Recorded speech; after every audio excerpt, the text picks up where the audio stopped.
അപ്പോൾ ഗൈസ് ഇതേ നമ്മൾ ജോലിക്ക് പോവാണ് കേട്ടോ. ജോലിക്ക് പോയി പിന്നെയുള്ള വീഡിയോസ് ഇല്ലല്ലോ. അപ്പോൾ ഇതേ തിരിച്ച് രാത്രിയായി നമ്മൾ തിരിച്ച് വീട്ടിലേക്ക് വരികയാണ്. നമ്മുടെ കയ്യിൽ ഒരു സാധനം ഉണ്ട്. അതെന്താണെന്ന് വെച്ചാൽ നമ്മൾ വീട്ടിൽ പോയിട്ട് അൺബോക്സ് ചെയ്ത് കാണിക്കാം. കുഞ്ഞിക്കുള്ളൊരു സർപ്രൈസാണ്. കുഞ്ഞിങ്ങനെ വെയിറ്റ് ചെയ്തിരിക്കുന്ന ഒരു സാധനമാണ് കേട്ടോ.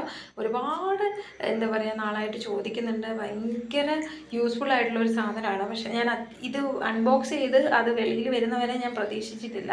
അത്ര നല്ല ഫീച്ചേഴ്സ് കാര്യങ്ങളൊക്കെ ഉണ്ട്. കുഞ്ഞൊരു സാധനമാണ്, വലിയ വമ്പൻ സാധനമൊന്നുമല്ല. പക്ഷെ പിള്ളേർക്ക് ഭയങ്കര വലിയ സാധനമാണ് കേട്ടോ. കുഞ്ഞ് ഒരുപാട് ആഗ്രഹിച്ച് വന്നാണ്. വൈദ്യുവിനുള്ളത് ഓൺലൈനിൽ വരുന്നുണ്ട്, ഓൺ ദ വേ ആണ്. ഇത് കുട്ടികളുള്ള പിള്ളേർക്കൊക്കെ നമുക്കിത് ഭയങ്കര യൂസ്ഫുൾ ആയിരിക്കും കേട്ടോ. കാരണം എന്ന് വെച്ചാൽ കുഞ്ഞൊക്കെ ടേബിളും കസാരയൊക്കെ ഉണ്ടെങ്കിൽ അതിലിരുന്ന് പഠിക്കൂല. കുഞ്ഞൊക്കെ നിലത്ത് അല്ലെ കട്ടിൽ ഇങ്ങനെ കമന്നിരുന്നിട്ടാണ്, മുട്ടുകുത്തി കമന്നിരുന്നിട്ടാണ് പഠിക്കുന്നത്. അപ്പോൾ അത് കാണുമ്പോൾ നമുക്കൊരു വിഷമം. ഇങ്ങനെ വയറക്കാൻ ഭംഗി കുഞ്ഞിന് കിടന്ന് എത്ര നേരം വേണേലും അങ്ങനെ എഴുതും. അപ്പോൾ എന്തായാലും ഇത് വേണമെന്ന് ഭയങ്കര ആഗ്രഹം ഉണ്ടായിരുന്നു. അപ്പോൾ എന്തായാലും അതൊന്നും നോക്കിയില്ല, അത് വാങ്ങിച്ചു. മീഷോയിൽ നിന്നാണ് വാങ്ങിയിട്ടുള്ളത്. വളരെ റേറ്റ് കുറവാണ്. 300-310 രൂപ, 300 എറൗണ്ട് 300 പറയാം.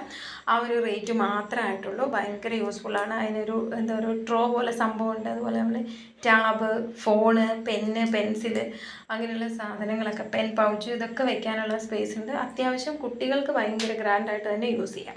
വൈദ്യും കുഞ്ഞിങ്ങനെ മാറിയും തിരിഞ്ഞും ഒക്കെ നോക്കിക്കൊണ്ടിരിക്കുകയാണ്. അത് വന്നതിൻ്റെ ഒരു സന്തോഷമാണ്. അതിൻ്റെ ആ ഹാൻഡിലൊക്കെ ആയാലും നല്ല സ്ട്രോങ് ആണ്. വന്ന ഉടനെ ഭയങ്കര ഒരു പുതിയ സാധനം കിട്ടിക്കഴിയുമ്പോൾ നമ്മളെല്ലാവരും ഇങ്ങനെ ആയിരുന്നല്ലോ. അതുപോലെ കുഞ്ഞ് ഇതേ ഭയങ്കര പഠിത്തമൊക്കെ തുടങ്ങിയിട്ടുണ്ട്. ഇത് വരാൻ വേണ്ടി വെയിറ്റ് ചെയ്തിരിക്കുമായിരുന്നു എന്നാണ് പറഞ്ഞത്. കാരണം ഇന്നലെ വന്നിട്ടുണ്ടായിരുന്നു, ഞാൻ എടുത്തിട്ട് വരാനായിട്ട് മറന്നുപോയി. നമ്മുടെ ഓൺലൈനിൽ നിന്ന് വരുന്ന എല്ലാ സാധനങ്ങളും എൻ്റെ ഷോപ്പിലേക്ക് തന്നെയാണ് വരുന്നത് കേട്ടോ. അവിടെ മാളിലേക്ക് തന്നെ വരും. അപ്പോൾ അവിടെ നിന്ന് തന്നെയാണ് പിക്ക് ചെയ്യുന്നത്. അപ്പോൾ ഇന്നലെ ഞാൻ എടുക്കാൻ മറന്നുപോയി. കുഞ്ഞിതേ പഠിച്ചുകൊണ്ടിരിക്കുകയാണ്. സാധനങ്ങൾ ഈ പൗച്ച് നമ്മൾ ഓൺലൈനിൽ നിന്ന് വാങ്ങിയിട്ടുള്ളതാണ് കേട്ടോ. നല്ല പൗച്ചാണ്, ജൂണിൽ വാങ്ങിയിട്ടുള്ളതാണ്. അപ്പോൾ ഇതേ ഫുഡ് കഴിക്കുന്നു. ഇതിനൊക്കെ ഇപ്പം പുള്ളിക്കാരിക്ക് ഭയങ്കര ഇഷ്ടമായി. ഇപ്പോൾ ഇതിലിരുന്ന് ഇനി ആദ്യത്തെ അതൊരു സംഭവം പൊളിയാണ്.